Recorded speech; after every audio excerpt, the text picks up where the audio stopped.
রাম মন্দিরের অর্থ লুট কাণ্ডে একটা আপডেট আজকে আপনাদের জানাবো। সেটি হলো যে ভারতের ক্ষমতাসীন বিজেপি সরকারের প্রধান যে নরেন্দ্র মোদী, তিনি কিন্তু এখনো চুপ আছেন। তবে কট্টর হিন্দুত্ববাদী যেই সংগঠন দ্বারা বিজেপি চালিত হয় বা যেই সংগঠন প্রভাবিত হয় বা কট্টর হিন্দুত্ববাদী সংগঠন আরএসএস এবং ভিএইচপি, এই দুটার যে শীর্ষ নেতৃত্ব তারা কিন্তু মুখ খুলতে শুরু করেছে। ভারতের অযোধ্যায় রাম মন্দিরের দানপাত্র লুটের ঘটনায় অবশেষে মুখ খুলেছেন হিন্দুত্ববাদী রাষ্ট্রীয় স্বয়ংসেবক সংঘ আরএসএস। তারা এক বিবৃতিতে বলছে যে যারা চুরি করেছে তাদের কঠোর শাস্তি দিতে হবে। আরএসএস এর সাধারণ সম্পাদক দত্তাত্রেয় হোসাবলে এক বিবৃতিতে বলেছেন যে চুরির ঘটনা ধর্মপ্রাণ হিন্দুদের ভাবাবেগে আঘাত দিয়েছে, এটা বরদাস্ত করা হবে না। তিনি বলেছেন যে এই লুটের ঘটনায় সর্বত্র বিভ্রান্তি ও অনিশ্চয়তার সৃষ্টি হয়েছে, তার অবসান ঘটাতে হবে। তো বিতর্কিতভাবে গড়ে ওঠা রাম মন্দির ও তার পরিচালনার দায়িত্বে থাকা শ্রীরাম জন্মভূমি তীর্থক্ষেত্র ট্রাস্ট সদস্যদের অধিকাংশই এই সংঘ ও সংঘের চেতনায় গঠিত উগ্র হিন্দুত্ববাদী সংগঠন বিশ্ব হিন্দু পরিষদ অর্থাৎ ভিএইচপির গুরুত্বপূর্ণ নেতা, যারা মন্দির আন্দোলনের সঙ্গে যুক্ত ছিলেন। তাদের তত্ত্বাবধানেই এই অভূতপূর্ব চুরির ঘটনা স্বাভাবিকভাবেই এই সংঘ নেতৃত্বের উপরে কিন্তু দায় গিয়ে পড়েছে। আর ১ মাস কেটে গেলেও এই ঘটনা নিয়ে প্রধানমন্ত্রী মানে নরেন্দ্র মোদী যেমন মুখ খোলেনি, আরএসএস এর কেউই মুখ খোলেনি। এর প্রথম ১ মাস পরে প্রথম মুখ খুললেন এই যে এই হোসাবলে, যিনি সাধারণ সম্পাদক হিসেবে দায়িত্ব পালন করছেন আরএসএস এর। তো এই আরএসএস এর সাধারণ সম্পাদক হোসাবলে একই সাথে আবার হুঁশিয়ারিও দিয়েছেন যে এই বিষয়টাকে হিন্দু বিরোধী বিষয় হিসেবে অনেকেই প্রচার প্রচারণা চালাচ্ছে। এই বিষয়ে আমাদের সতর্ক থাকতে হবে এবং সবাইকে এক থাকতে হবে।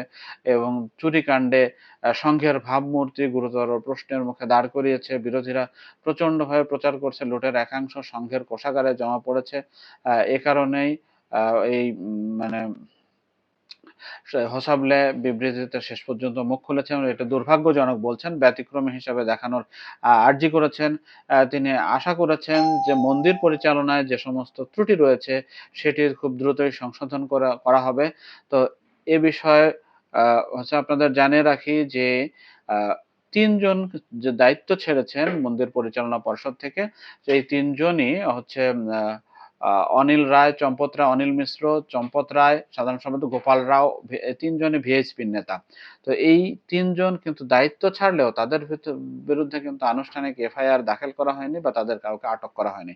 স্বভাবতই প্রশ্ন উঠছে যে চুনাপুটের উপরে দায় দিয়ে রাঘব বোয়ালদেরকে আড়াল করা হচ্ছে কিনা।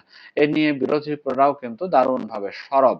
তো আরএসএস একটা বার্তাও দিয়ে রেখেছে যে লুটের ঘটনা রাজনৈতিকভাবে হিন্দুত্ববাদী সমর্থনে যাতে ঘা না দেয়, সেই কারণে হিন্দু বিরোধী শক্তিদের তারা হুঁশিয়ারি করে দিয়েছেন। এবং বিবৃতিতে বলা হয়েছে যে হিন্দু বিরোধী ও দেশ বিরোধী শক্তি এই দুঃখজনক ঘটনাকে হাতিয়ার হিসেবে ব্যবহার করে হিন্দু ধর্মকে কলঙ্কিত করতে চাইছে। তো এই যে চুরির ঘটনার এতদিন পরও আরএসএস এর সাধারণ সম্পাদক প্রথমবারের মতো বিবৃতি দিলেও এখনো কিন্তু চুপ রয়েছেন নরেন্দ্র মোদী। অথচ এই তারই উদ্যোগে কেন্দ্রীয় সরকার এই মন্দির নির্মাণ ও মন্দির পরিচালনার জন্য দুটি ট্রাস্ট গঠন করেন এবং সেই ট্রাস্টে কেন্দ্র এবং রাজ্য সরকারের প্রতিনিধিরাই দায়িত্বে থাকেন। তো এই মন্দিরের হচ্ছে ভিত্তিপ্রস্তর স্থাপন থেকে শুরু করে আনুষ্ঠানিক উদ্বোধন, প্রত্যেকটা অনুষ্ঠানেই কিন্তু প্রধানমন্ত্রী নরেন্দ্র মোদী এবং আরএসএস এর প্রধান হচ্ছে মোহন ভাগবতের উপস্থিতি ছিল। ফলে এত বড় ঘটনায় প্রধানমন্ত্রী ও আরএসএস এর প্রধানের মুখ না খোলা, এটি কিন্তু মানে নানান ধরনের প্রশ্নের জন্ম দিয়েছে এবং এতে করে তাদের যে দায়, সে দায়টাকে কিন্তু আরো বড় করে সামনে আনা হচ্ছে যে তারা আসলে কিছু লুকোচ্ছেন কিনা। একটা বিষয় যে কংগ্রেস নেতা জয়রাম রমেশ এক্সে একটা মানে পোস্ট দিয়েছেন, সেখানে তিনি প্রধানমন্ত্রী নরেন্দ্র মোদী এবং ভগবান রাম ও জনগণের বিশ্বাস নষ্ট হওয়ার নষ্ট করার বিষয়টি স্বীকার করতে অসুবিধা কোথায়, এমন কিন্তু প্রশ্ন ছুড়ে দিয়েছেন। এবং ভগবানের সম্পদ লুটের ঘটনায় দেশের মানুষ ক্ষুব্ধ। তিনি উল্লেখ করেছেন যে প্রধানমন্ত্রীকে উদ্দেশ্য করে যে আপনার মনোনীত ব্যক্তিরা, সংঘ পরিবারের সদস্যরা এই লুটের সাথে জড়িত এবং এটা আপনার পাপ। আপনি যে চুপ রয়েছেন বা এ বিষয়ে নীরব থাকছেন, এটি আরো বড় পাপ। তো এই ইয়ে কিন্তু পোস্টে দিয়েছেন। একই সঙ্গে কংগ্রেস দাবি জানিয়েছে যে এই অপরাধের দরুন যে শ্রীরাম জন্মভূমি তীর্থক্ষেত্র ট্রাস্ট এটি ভেঙে দেওয়া হোক। তো চুরি নিয়ে এই আরএসএস ও ভিএসপির মধ্যে যে সূক্ষ্ম টানাপোড়েন চললেও সংগঠন হিসেবে বিশ্ব হিন্দু পরিষদ চুরির দায় নিতে নারাজ। বিশ্ব হিন্দু পরিষদের যে সভাপতি অলোক কুমার, তিনি এক মানে ভারতীয় এক সংবাদ মাধ্যমকে দেয়া সাক্ষাৎকারে চুরির দায় নিতে অস্বীকার করেছেন এবং তিনি বলেছেন যে চম্পত রায় ট্রাস্টের সাধারণ সম্পাদক চুরি বা অভিযোগের দায় ভিএসপি নিতে পারে না। অর্থাৎ কোনো কাজের ক্ষেত্রে কোনো সরকার মনোনীত কোনো ব্যক্তি থাকলে তার জন্য পুরো সরকারকে দায়ী করা যায় না। এখানে ব্যক্তির দায়, এটিকেই তিনি মূলত সামনে এনেছেন। তিনি তুলনা দিয়ে বলেছেন যে সরকারি আধিকারিকরা কোনো ক্লাবের সদস্য হতেই পারেন, তিনি সেই ক্লাবের সম্পদ চুরি করলে সরকারকে কি দায়ী করা যায়? তিনি বলেছেন কে অপরাধী কে নন তা তদন্তকারী কর্তারা ঠিক করুক। আমরা চাই অপরাধের সঙ্গে যুক্ত কাউকে যেন ছাড় না দেয়া হয়। তো ভিএসপি সভাপতির এই মনোভাব চম্পত রায়, অনিল মিশ্র ও গোপাল রাওদের ভিএসপি থেকে দূরত্ব সৃষ্টি করে ফেলেছে, এমনটা কিন্তু মনে হচ্ছে।